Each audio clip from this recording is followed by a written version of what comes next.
सभी को मेरा नमस्कार। आज की वीडियो में हम भारत की जलवायु के बारे में पढ़ने का प्रयास करेंगे कि भारत की जलवायु किस प्रकार की होती है। जैसा कि हम सभी जानते हैं, जलवायु की परिभाषा इस प्रकार से है, किसी क्षेत्र में जो लंबे समय मौसम की स्थिति होती है, लंबे समय तक जो मौसम की स्थिति होती है, उसे ही हम जलवायु कहते हैं।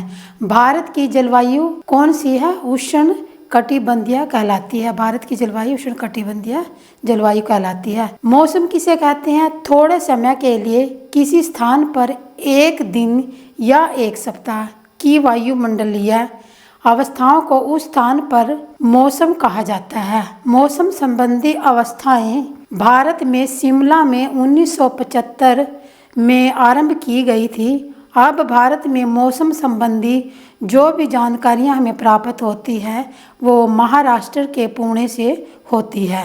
जो महाराष्ट्र का पुणे शहर है वहीं से होती है। अब आगे समझते हैं जलवायु के बारे में। सबसे पहले हम भारतीय जलवायु को मानसून के अलावा दो प्रमुख कारण हैं जो भारत में जलवायु होती है उसके मानसून के कारण, और दो प्रकार से कारण है उसके। देखो वो कौन कौन से दो कारण हैं।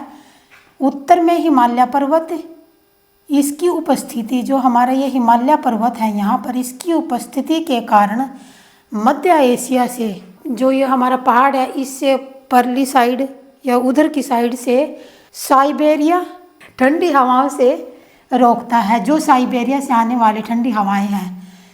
दूसरा है इधर हमारा ये हिंद महासागर है। हिंद महासागर है। हिंद महासागर, इसकी उपस्थिति एवं भूमध्य रेखा की नज़दीक होने के कारण उष्ण कटिबंधीय जलवायु भारत के हिस्से में पाई जाती है।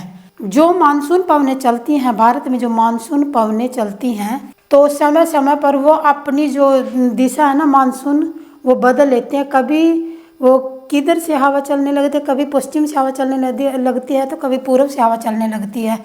ये जब दिशा बदलती हैं हवाएं तो हमारे भारत में 4 प्रकार की ऋतुएं पाई जाती है। कितने? 4 प्रकार की ऋतुएं पाई जाती हैं। वो ऋतुएं कौन कौन सी हैं और कैसे स्टार्ट होती हैं?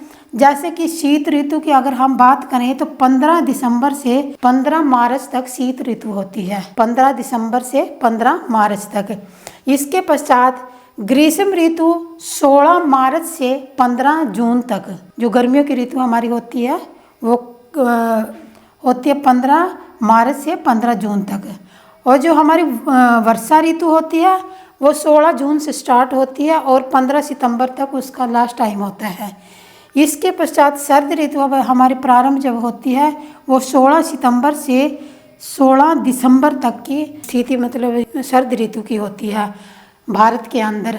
अब हम उत्तरी भारत के, जो ये उत्तरी भारत में जैसे पंजाब, हरियाणा, हिमाचल प्रदेश, उत्तर प्रदेश, इनमें ये जो शीत ऋतु में वर्षा पश्चिमी विक्षोभ के कारण होती है। पश्चिमी विक्षोभ कैसे होता है?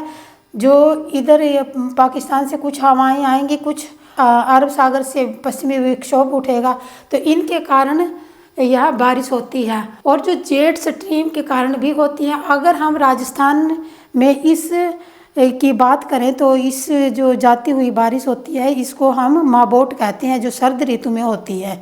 तो राजस्थान में क्या कहते हैं? माबोट, ठीक है ना, माबोट कहते हैं।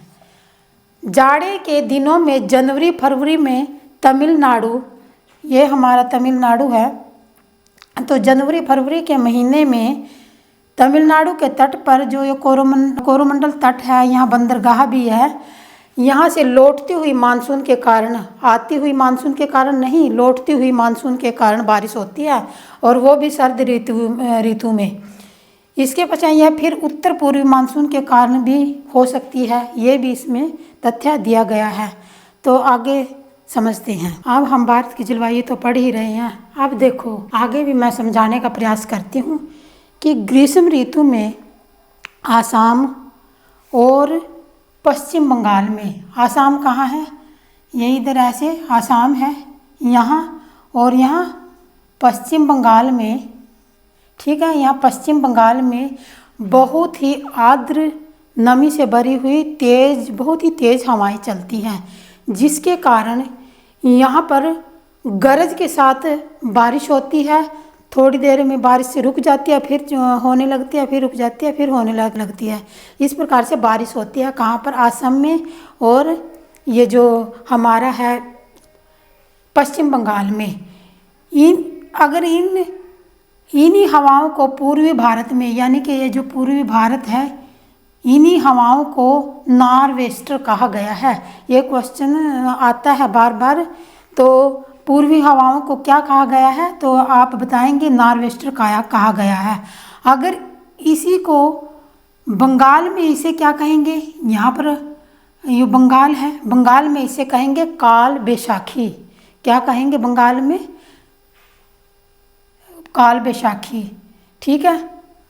तो कर्नाटक में इन्हीं हवाओं को चेरी ब्लॉसम एवं इसे कॉफ़ी के लिए बहुत ही उपयोगी बारिश माना गया है। कॉफ़ी के लिए बहुत ही उपयोगी बारिश माना गया है, क्योंकि ये थोड़ी थोड़ी बारिश होती है तो वो अच्छे से, तो कॉफ़ी के जो पेड़ पौधे हैं वो अच्छे से उसे कवर कर लेते हैं, और पानी अपने आप ही, थोड़ी देर में तो बारिश हो जाती है, थोड़ी देर में फिर बंद हो जाती है। इस प्रकार वो उसके लिए सबसे ज़्यादा लाभदायक होती है। ठीक है। तो अगर इसके बाद हम बात करें केरल ये है हमारा केरल। ये अगर हम केरल में इसे, दक्षिण भारत में अगर इसे बारिश को माने तो इसे आम्र वर्षा कहा गया है। क्या कहा गया है? आम्र वर्षा, या मैंगो शावर इंग्लिश में कह देते हैं, मैंगो शावर कहा गया है, क्योंकि ये दक्षिण भारत में आम की खेती के लिए बहुत ही उपयोगी मानी गई है ये बारिश। तो दूसरी तरफ हम देखते हैं, अगर हम इन उत्तर पश्चिमी जो इलाके हैं, जैसे कि पंजाब हुआ, हरियाणा हुआ, राजस्थान का कुछ हिस्सा, तो इधर हम इसी जो हवाएं जो ये चलती हैं, इनको हम लू के नाम से जानते हैं। तो इस प्रकार से मैंने ये वीडियो बनाने का प्रयास किया है। कृपया मेरी वीडियो को लाइक कर दिया करो, शेयर कर दिया करो।